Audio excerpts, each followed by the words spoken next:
Hi hello yours ఎంవ్యూస్కు స్వాగతం సుస్వాగతం. So ఇవాళ Sunday funday with Badshah Kichcha Sudeep.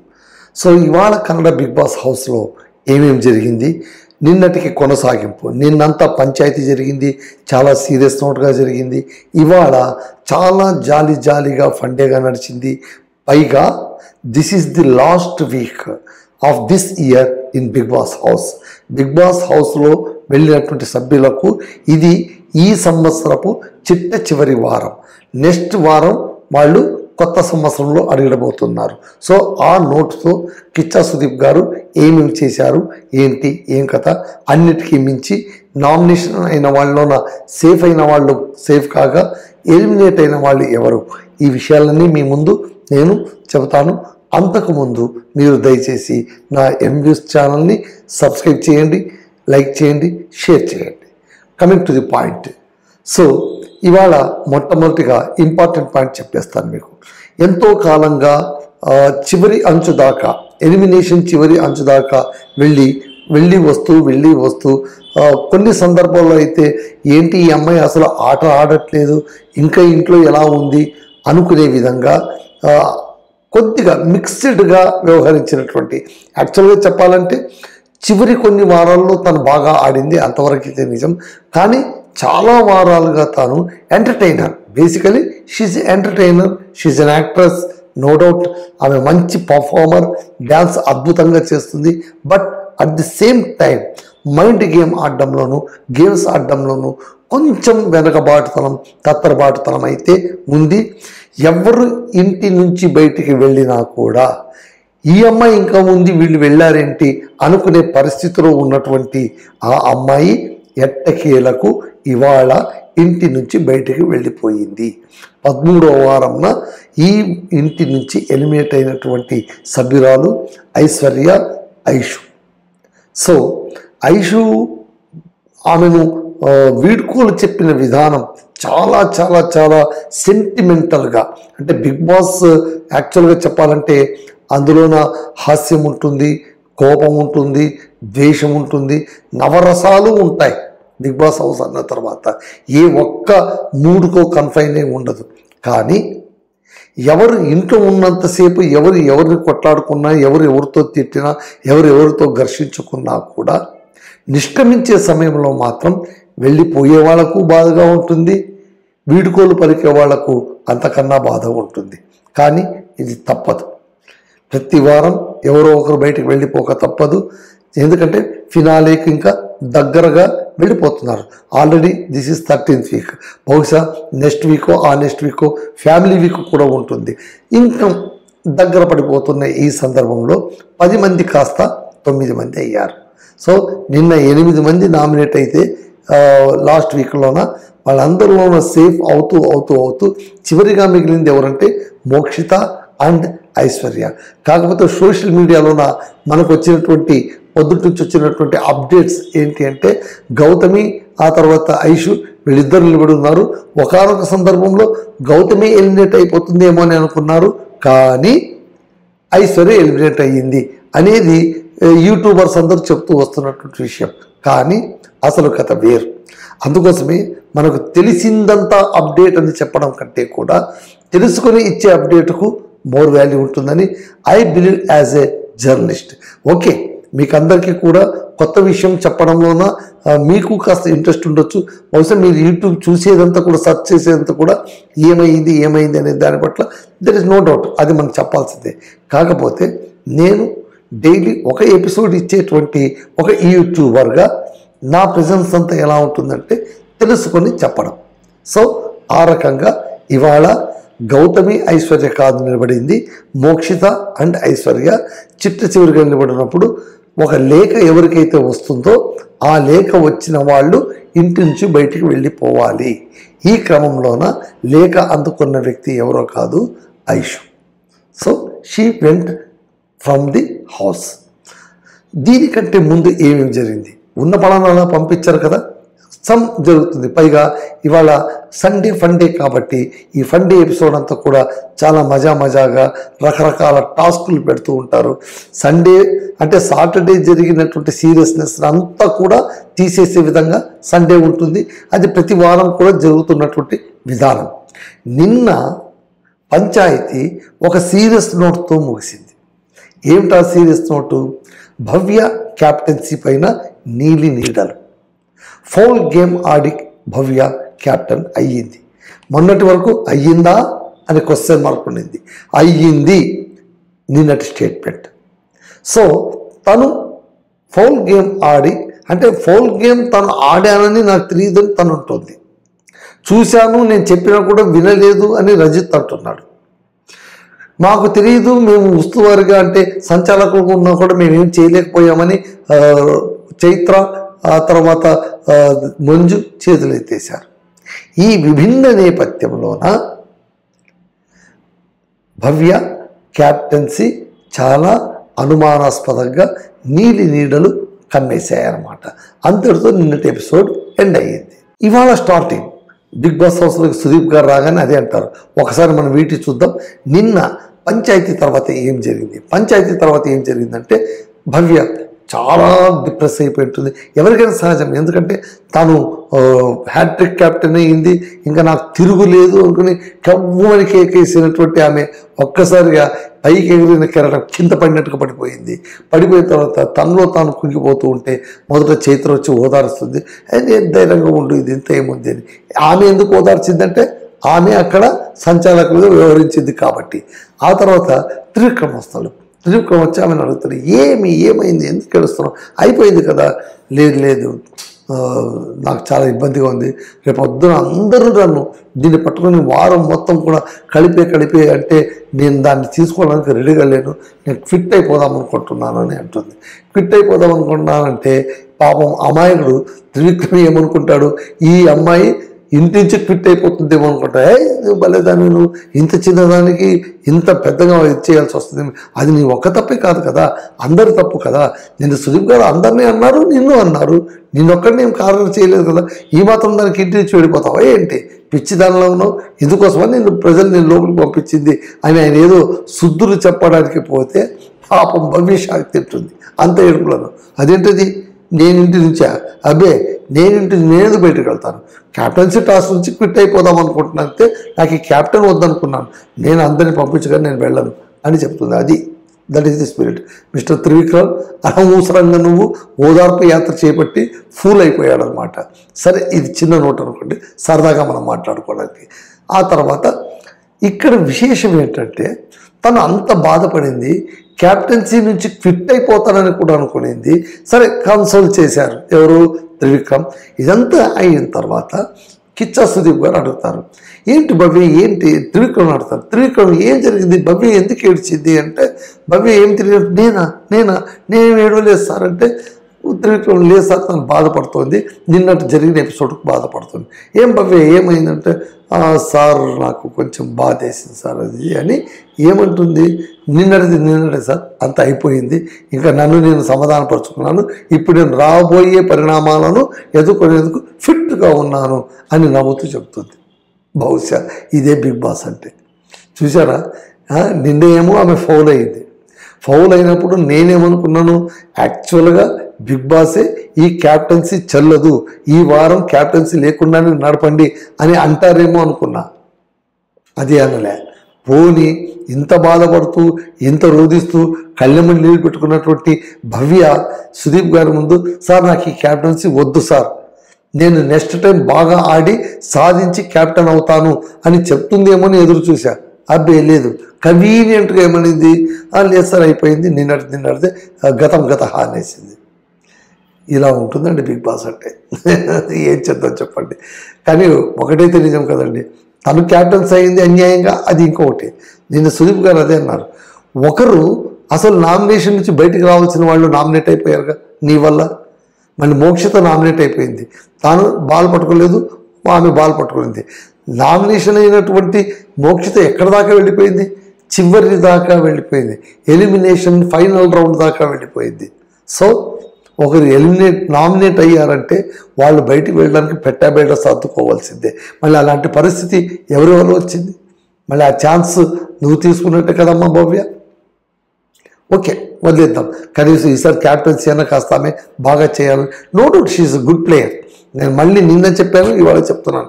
ఆమె మంచి ఆట ఆడుతుంది, పట్టుదల ఉంది, ఏదైనా సాధించాలన్న ఒక అర్జు ఉంది. వీటన్నిటితో పాటు గెలవాలి అనే ఒక కోరికతో పాటు ఎలాగైనా గెలవాలి అని ఎలాగోలా గెలిచేస్తే ఆ గెలుపుకి అర్థం ఏముంటుంది? ఏమీ ఉండదు కదా. అదే నిన్న జరిగిందనమాట. సో ఓకే, అది కాస్త పక్కన పెట్టేస్తే న్యూ ఇయర్ ఇది మజాగా ఇంకా సుదీప్ గారు తనదైన స్టైల్లోన జోక్స్ వేస్తూ వచ్చారు. ఆయన ఒక చిన్న క్వశ్చన్ అడిగారు. లాస్ట్ టైం మీరు ఈ సంవత్సరం ఎండింగ్ టైంలోన మీరు ఎక్కడున్నారు? న్యూ ఇయర్లోన మీరు ఎలా సెలబ్రేట్ చేసుకున్నారు? 2024 న్యూ ఇయర్ ఎలా సెలబ్రేట్ చేసుకున్నారు అంటే రకరకాలుగా చెప్తారు. మంజు ఏమో నేను పార్టీ మిస్ అయ్యాను, గతంలో ఫామ్ హౌస్లో ఉండేవాడిని అని అంటారు. ఆ తర్వాత భవ్య కూడా నేను ఫామ్ హౌస్లోనే అంటుంది. రజిత్ వచ్చి నేను వేరే దేశానికి, ఈసారి అయితే నేను వేరే దేశానికి వెళ్ళాలని ప్లాన్ చేశాను సార్, లాస్ట్ టైం మంచి పార్టీలో ఉన్నాను, సంత విక్రమ్ కూడా పార్టీలో ఉన్నాను. సో అందరూ కూడా రకరకాలుగా చెప్తారు, జోకులు వేసుకొని నవ్వుకుంటారు. అంత అయిపోయిన తర్వాత కొత్తగా ఒక చిన్న టాస్క్ పెడతారు. ఏంటి అంటే ఇది తర్వాత పెట్టారనుకోండి. ఏమంటే కనుక న్యూ ఇయర్ రెజల్యూషన్స్ బదులు ఎదుటి వ్యక్తికి మీరు ఏం బదులు కోరుకుంటున్నారు? ఇది కూడా ఒక రకంగా ఈ ఇంట్లో అతిగా మాట్లాడే వాళ్ళు ఎవరు, ఈ ఇంట్లోన ఎక్కువ లాయల్గా ఉన్న వాళ్ళు ఎవరు, ఈ ఇంట్లో ఫౌల్ గేమ్ ఆడే వాళ్ళు ఎవరు, ఇలాంటి గేమే. కాకపోతే పేరు మార్చారంతే. నాకు తెలిసి అన్ని ఆటలు ఇలాగే ఉంటాయి, పేరు మాత్రం మారుస్తూ ఉంటారన్నమాట. సో ఇవాళ ఏం చెప్పారంటే సుదీప్ గారు మజాగా ఒక మాట చెప్పారు. ఏంటి? న్యూ ఇయర్లోన మీకు నచ్చని వ్యక్తి, మీరు అనుకునే వ్యక్తిలోన మీకు ఏ గుణం నచ్చలేదు, ఏ గుణం వాళ్ళు వదిలేసుకుంటే బాగుంటుంది. ఎందుకంటే కొత్త సంవత్సరం మనం కొన్ని కొత్త నిర్ణయాలు తీసుకుంటాము, కఠినమైన నిర్ణయాలు. సాధారణంగా ఏంటి? సిగరెట్ తాగాను, మందు తాగాను, కాఫీ వదిలేస్తాను, టీ వదిలేస్తాను, అది ఒక వారమే, తర్వాత మళ్ళీ కొత్త సంవత్సరంతో అది కూడా పాతపడిపోతుంది. అలా కాకుండా మనలో ఉండే గుణాన్ని, ఒక మైనస్ పాయింట్ని మనం వదులుకోవాలంటే ఏంటి అనేది ఏం చేయాలి? ఒక టాస్క్ ఏంటంటే ఒక ప్లేట్ ఉంటుంది, ప్లేట్ పైన వాళ్ళు స్టిక్కర్ అంటించాలి, ఒక ఫ్రేమ్ ఉంటుంది, ఆ ఫ్రేమ్లో పెట్టాలి, ఆ ఫ్రేమ్ మధ్య రంధ్రం ఉంటుంది, హ్యామర్ తీసుకొని కొట్టాలి. సో ఇది టాస్క్. ఇందులోన హయ్యెస్ట్ హ్యామర్ వచ్చింది ఎవరికంటే రజిత్. కారణం ఒకటే, ఆయన అరోగెంట్, ఆయన మాట్లాడే విధానం రూడ్గా ఉంటుంది, లేఖిగా జోకులు వేస్తారు, తన కోపం వస్తే ఎలాగో అలాగా ప్రవర్తించేస్తారు. ఇవన్నీ కూడా కారణాలుగా ఉంటాయన్నమాట. అలాగే మోక్షిత మంజుకు చెప్తుంది. ఏమని చెప్తుంది? ఆయన మొదటి మంజు మాకు కనిపించలేదు, ఎంత అగ్రెసివ్గా ఆడేవాడు అతను. మొదటి నుంచి మోక్షిత అదే చెప్తుంది. కారణం ఏంటంటే ఆమెకు మంజు మారలేదు అనడం కంటే కూడా గౌతమి అండర్లో ఉన్నాడనే బాధే ఆమెకు ఎక్కువ. ఈరోజు కూడా అదే ఎక్స్ప్రెస్ చేసింది. గౌతమిని అంత ఎక్కువగా ఎంటర్టైన్ ఎందుకు చేస్తున్నాడో నాకైతే అర్థం కాదు. అది వాళ్ళిద్దరి మధ్య ఫ్రెండ్షిప్, బై నువ్వెవరు చెప్పడానికి అని అనడానికి వీల్లేదు. ఎందుకంటే వీళ్ళు ముగ్గురు కూడా ఫ్రెండ్స్గా ఉండేవాళ్ళు, ఈమె కాస్త బయటకు వచ్చింది కాబట్టి. సరే, గౌతమి కూడా మంజుని తీసుకుంటుంది. ఆమె ఏం చెప్తుందంటే కొంచెం ఏది మిగుల్చుకోవాలి, ఏది వదులుచుకోవాలి. నువ్వు మొట్టమొదటి 2-3 వారాల్లోన మంచి ఆట ఆడి మంచి ఆటగాడు మంజు అనే మాటను మిగుల్చుకున్నావు, దాన్ని వదులుచుకోవద్దు అని ఆమె కూడా చెప్తుంది. సో అలాగే ఇంకా ఒక్కొక్కరు ఒక్కొక్క విధంగా చెప్తారు. చివరికి హనుమంతు మాత్రం ఒక పాట ద్వారా రజిత్కు ఒక సందేశం ఇస్తాడు. నీలో ఉండేటువంటి గర్వాన్ని నువ్వు అణిచేసుకోరా నాయన, అది అన్ని విధాల శ్రేయస్కరని ఒక తత్వం పాడి ప్లేటు పగల కొడతాడు అనమాట. ప్లేటు పగల కొట్టడం కలిగి ముగింది. ఆ తర్వాత ఒకరికొకరు గిఫ్ట్లు ఇచ్చుకోవడం. న్యూ ఇయర్ అంటేనే గిఫ్ట్లు ఇచ్చుకునే సెలబ్రేషన్స్ కదా. సరే, బయట ఉంటే అందరూ గిఫ్ట్లు ఇచ్చుకొని సెలబ్రేషన్ చేసుకుంటారు, అది నేను ఇప్పుడు మీతో ఆడుతున్నాను అని సుదీప్ గారు ఏం చెప్తారు? ఈ ఇంట్లో మీకు ఎవరికైతే ఇష్టమవుతుందో వాళ్లకు మీ ఇష్టమైన కానుక ఏదైనా ఇవ్వండి అని చెప్పి అందరూ వెళ్ళి తీసుకురండి అంటారు. అందరూ తీసుకొస్తారు. కాకపోతే ఇక్కడ టిపికల్గా అంటే ఏంటి? త్రివిక్రమ్ భవ్య మధ్య ఒక గాఢమైన బంధం ఉంది, అది ఎక్కడికో దారి తీయబోతోంది అన్న విషయం ఈరోజు స్పష్టమైపోయింది. మళ్ళీ అది కంటెంట్ కోసం ఇస్తున్నారా లేకుంటే రియాలిటీ అనేది వీ డోంట్ నో. మన సుదీప్ గారు కూడా అంటారు, ఇది ఎక్కడ పోయి ఎక్కడ తేలుతుందో దేవుడికే తెలియాలి అని ఆయన కూడా దండం పెట్టేస్తారు. సో ఆయన ఏం చెప్తారు, ఆమె భవ్య తీసుకొని వచ్చి త్రివిక్రమకు కానుకిస్తుంది, త్రివిక్రమ్ భవ్యకి ఇచ్చేస్తారు. అలాగే ఒకరికొకరు ఇచ్చుకుంటా ఉంటారు. రజిత్ వచ్చి ధనరాజుకి ఇస్తారు, ధనరాజు వచ్చి తన మిత్రుడికి. వాడు పాపవాడు చైన్ ఇట్లా తీయడానికి పోతాడు, గోల్డ్ చైన్ ఇచ్చేస్తాడేమో వీడు అనుకున్నాం. అంత ధైర్యం నేను చేయను సార్, ఈ గోల్డ్ చైన్లో నువ్వు ముక్క తెగిపోయింది, ఆ ముక్క ఇస్తానని ఇచ్చాడు. సరే అదేమంటారు చూడండి, తోఫా के देने के बाद क्या देखना है, इसमें కిమ్మత్ నై దేఖనా నియత్ దేఖనా అంటారు. అంటే మనం కానుక ఇస్తే అది ఎంత ధర, ఎంత కాస్ట్లీ అనేది కాదు, దాని వెనక ఉన్న ఒక పవిత్రమైన ఆశయాన్ని, మనసును చూడాలి అనేటువంటి నానుడి ప్రకారం ఒకరికొకరు గిఫ్ట్లు ఇచ్చుకున్నారు. ఐశ్వర్య మోక్షితకి ఇచ్చింది, మోక్షిత ఐశ్వర్యకి ఇచ్చింది. ఆ తర్వాత చైత్ర చాలా సెంటిమెంటల్గా ఏంటంటే, ఐశ్వర్యకు అమ్మ నాన్న లేరు, తాను అలోన్గా ఉంటుందని చెప్పి నేను నీకు అక్కలా ఉంటాను అని చెప్పి ఆమెకు శారీ పిన్ గిఫ్ట్గా ఇవ్వడం అనేది ఒక ఎమోషనల్ టచ్ అని చెప్పవచ్చు అనమాట. సో ఈ విధంగా రకరకాలుగా గిఫ్ట్లు ఇచ్చుకున్నారు. అలాగే గౌతమికి మంజు, మంజుకు గౌతమి ఒకరికొకరు అలా ఇచ్చుకున్నారు. అస్సలు గిఫ్ట్లు రాని వాళ్ళు ఎవరు అంటే చైత్ర అండ్ రజిత్. వీళ్ళిద్దరికీ కిచ్చా సుదీప్ గారు మీకిద్దరికి నేను ఇస్తాను, అదేమో కాదు నా 2 చెవి పోగులు ఉన్నాయి కదా, ఆ పోగులు తీసి మీకు ఇచ్చేస్తానని ఆన్ ది స్పాట్ తీసి ఇచ్చేస్తారు. నాకు ఇక్కడ కొంచెం అంటే మై అబ్జర్వేషన్ నాకు అనిపించింది ఏంటంటే, ఆయన అక్కడ తీసి ఇచ్చేశాడు, చెవిలోనివి తీసి ఇచ్చాడు, జాగ్రత్తగా ఇవ్వు, మళ్ళీ వాళ్ళు ఒకరికొకరు కొట్టుకుంటారని కూడా చెప్పారు. కానీ చివరి నోట్ అంటే ఏంటి, అంత షో అంతా అయిపోయిన తర్వాత ఐశ్వర్య అవుట్ అయిన తర్వాత ఆమె స్టేజ్ మీద పిలిచినప్పుడు ఆయన చెవికి ఇంకా అలాగే ఉంటాయి. మరి తీసిచ్చినటువంటి కమ్మలు చెవికి ఎలా వచ్చాయనేది నాకైతే అర్థం కాలేదు. ఏమో షూట్ కంటిన్యూటీలో దెబ్బతిని ఉండొచ్చు, అది వేరే మాట. ఇది బిగ్ బాస్ కదా, సినిమాలోనే కంటిన్యూటీ ఉండదు, దీనికి ఎక్కడి నుంచి ఉంటుంది. We may not expect so much.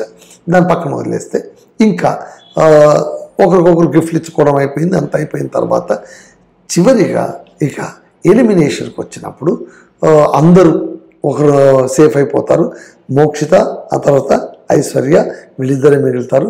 వీళ్ళిద్దరిలోన ఎవరికి లెటర్ వస్తుందో వాళ్ళే బయటికి రావాల్సి వస్తుంది. కాకపోతే ఆ లెటర్ చాలా సెంటిమెంటల్గా బిగ్ బాస్ రాస్తారు ఐశ్వర్యకు. అంటే నువ్వు ఈ ఇంట్లో వచ్చావు, ఒంటరిగా వచ్చావు, ఒక పెద్ద కుటుంబాన్ని నువ్వు పెంచుకున్నావు, ఇక్కడ అనుబంధాలు వీటన్నిటిని తీసుకున్నావు, నీకు ఈ బిగ్ బాస్ హౌస్ అనేది ఒక పుట్టినిల్లు లాంటిది, నువ్వు ఈ ఇంటి ఆడబిడ్డవి, కాబట్టి ఇప్పుడు ఆట ముగిసిన తలుపు తెరిచి ఉంచామే కానీ మా మనసు ఎప్పుడు కూడా తెరిచే ఉంటుంది నీకు అని ఆమెను ఒక కన్న కూతురుని పుట్టింటి నుంచి అత్తారింటికి సాగనంపితే ఎలా సాగనంపుతారో అంత సెంటిమెంటల్గా పాపం సాగనంపుతారు. చివరికి హోగిబా మగడే పోయిరా బిడ్డ అని కూడా పంపిస్తారనమాట.